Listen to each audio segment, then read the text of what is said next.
প্রতিদিনের ব্যস্ত জীবনে যখন দমবন্ধ লাগে বা কিছুই ভালো লাগে না, তখন শহর থেকে দূরে কোনো সবুজ নির্জন প্রকৃতির কাছাকাছি যেতে পারলে কিছুটা বাড়তি অক্সিজেন ফুসফুসে চালান দেওয়া যায় বটে। তাই আজ চললাম পুনে শহর থেকে 60 কিলোমিটার দূরে সাবল্লা ঘাট।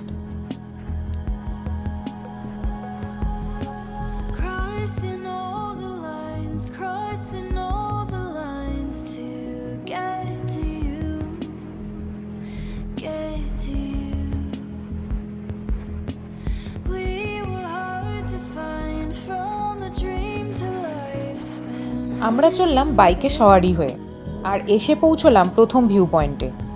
চোখ জুড়িয়ে গেল, চারিদিকে পাহাড় আর সবুজের হাতছানি।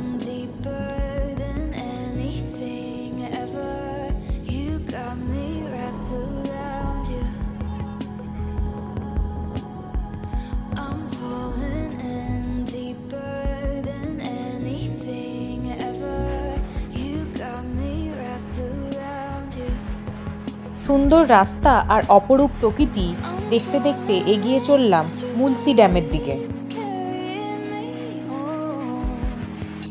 এই হলো গিয়ে সেই মুলসি ড্যাম, যার অপরূপ সৌন্দর্যে আপনি মুগ্ধ হবেনই। আকাশে তখন ভাসা ভাসা মেঘ আর হালকা সবুজ রঙের জলে টইটুম্বুর এই ড্যাম।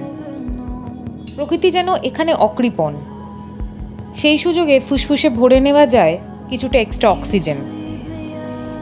আর ঠিক সেই মুহূর্তে মনে হয় এখানে হাতে গোনা কয়েকটা মিনিট বা ঘন্টা নয়, কাটিয়ে দেওয়া সম্ভব একটা বা দুটো আস্ত দিন।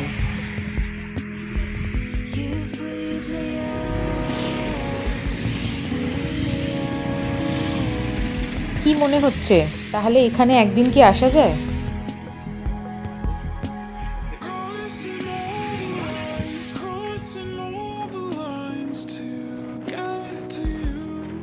এরপরে মুলসি ড্যামকে ডান দিকে রেখে ঝকঝকে রাস্তার বুক চিরে এগিয়ে চললাম তামহিনী ঘাটের দিকে।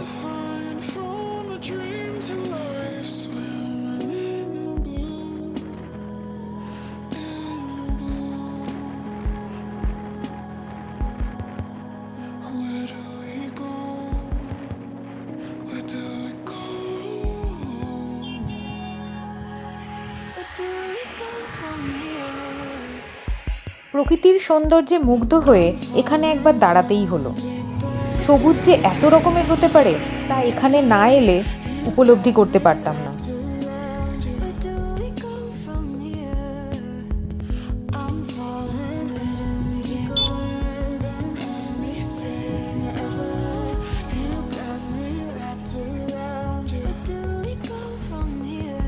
এরপর আবার এগোতে থাকলাম।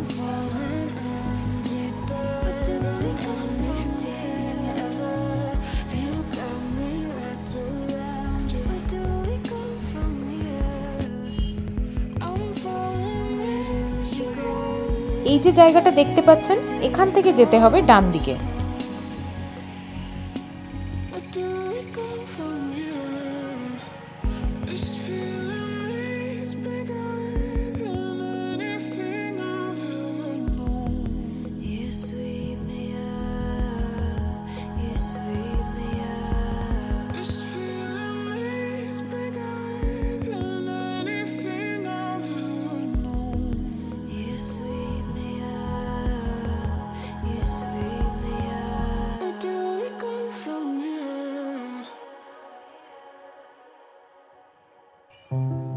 এখানে গাড়ি পার্কিং করতে হবে। আপনার প্রয়োজনীয় জল, খাবার দাবার এখান থেকেই সংগ্রহ করে নিতে পারেন। এখান থেকেই ট্রেকিং শুরু হবে, আর ট্রেকিংয়ের রাস্তায় জল বা খাবার কোনোটাই পাবেন না। এখান থেকেই আমরা ট্রেকিং স্টার্ট করে দিলাম। আর প্রসঙ্গত বলে রাখি, এই ট্রেকিংয়ে আমাদের সঙ্গী ছিল আমাদের এখানকার লোকাল বন্ধু কানাইয়া।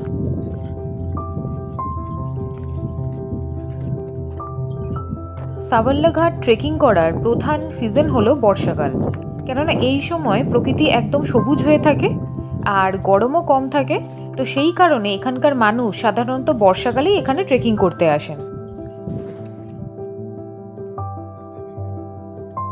প্রথমে কিছুটা সমতল রাস্তা থেকে গিয়ে তারপরে আমাদের নিচের দিকে নামতে হবে।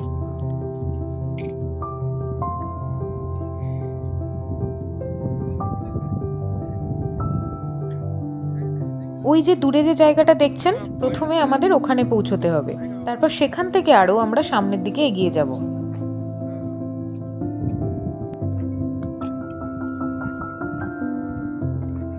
ওই যে দূরে যে ওয়াটারফলসটা দেখতে পাচ্ছেন, ওটা হচ্ছে রিং ওয়াটারফলস। আমরা যখন সামনের দিকে এগিয়ে যাব তখন ওই ওয়াটারফলসটা আরও কাছ থেকে দেখতে পাবো।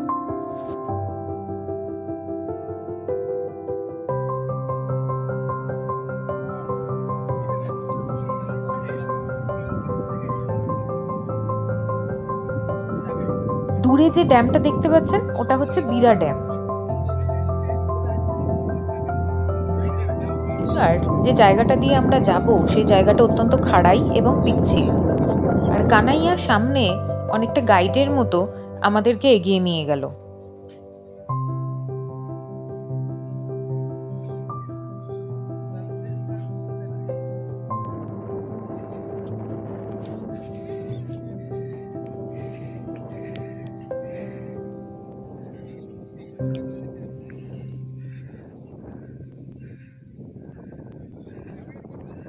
ট্রেকিংয়ের ম্যাক্সিমাম রাস্তাটাই হচ্ছে ঘন জঙ্গল, আর অনেকটা খাড়াই রাস্তা, আপনাদেরকে অনেক সময় নামতে হবে, তাই অবশ্যই ভালো জুতো পরে আসাটা দরকার এখানে। ট্রেকিংয়ের জন্য নির্দিষ্ট করে রাখা কোনো রাস্তা নেই, তাই মাঝে মাঝেই গাছের সাথে গেরুয়া বা লাল ফিতে বাঁধা আছে, যেগুলো দেখে আপনারা রাস্তা চিনতে পারবেন। দূরে যে নাকের মতো অংশটা দেখছেন ওটা হচ্ছে আমাদের ফাইনাল ডেস্টিনেশন, আমাদের ওই অবধি পৌঁছতে হবে। সাভাল্লা ঘাট তামিনি ঘাটের একটা পার্ট, আর তামিনি ঘাট সহ্যাদ্রি পর্বতের একটা অংশ বলতে পারেন। যেখানে আপনি গাড়ি পার্ক করবেন সেখান থেকে 30 থেকে 35 মিনিটের একটি ট্রেক সাধারণত করতে হয়, আর আপনি যদি প্রকৃতিকে উপভোগ করতে করতে ট্রেকটি করেন তাহলে কিন্তু তা 1 ঘন্টা সময়ও পার করতে পারে। এখান থেকে রিং ওয়াটারফলসকে বেশ কাছ থেকে দেখা যাচ্ছে, দেখুন। আর যদি বৃষ্টি বেশি হয় তাহলে এই ওয়াটারফলসকে কেন্দ্র করে তার চারপাশ থেকে বেশ আরও কয়েকটা জলের ধারা নিচের দিকে নেমে আসে, তখন কিন্তু এর সৌন্দর্য আরও দ্বিগুণ হয়ে যায়। এখান থেকে দেবকুণ্ড ওয়াটারফলসও কিন্তু দারুণভাবে দেখা যায়, আর দেবকুণ্ড ওয়াটারফলসও আলাদা করে ট্রেকিং করা যায়, সেটা নিচ থেকে হয়, ফরেস্টের ভেতর থেকে, তার জন্য আলাদা রাস্তা রয়েছে।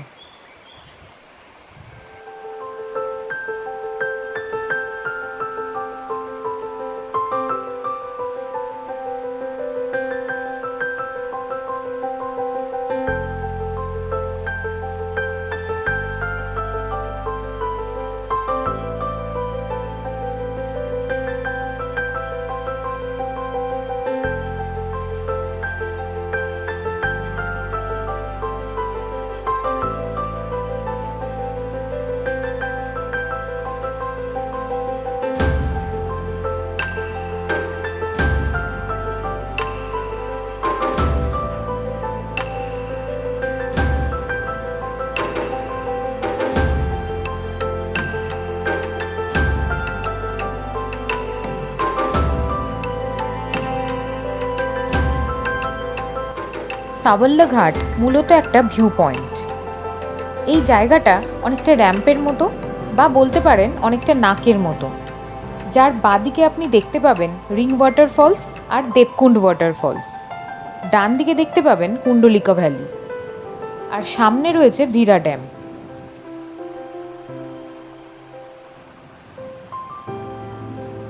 যারা প্রকৃতি ভালোবাসেন এবং চান কিছুটা ট্রেকিংও করতে, তাদের জন্য কিন্তু এটা যথেষ্ট ভালো একটা অপশন।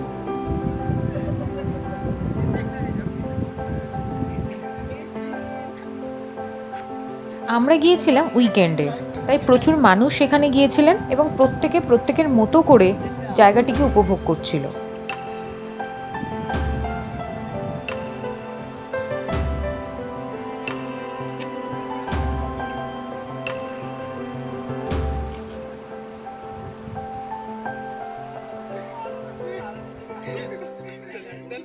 বেশ কিছুটা সময় কাটানোর পর এবার ফেরার পালা। এতটা সময় যে কিভাবে কেটে গেল বুঝতেই পারলাম না। তবে এবারে কিন্তু বেশ চিন্তায় পড়লাম, কেননা এবার পাহাড় চড়তে হবে, মানে পুরোটাই কিন্তু চড়াই, রাস্তা যথেষ্ট পিচ্ছিল, তো খুব সাবধানে পাহাড়ে উঠবেন এবং খুব সাবধানে ফিরবেন, তার কারণ রাস্তা কিন্তু এখানে খুব একটা ভালো নয়। আর অবশ্যই সাথে রাখুন পর্যাপ্ত জল এবং খাবার।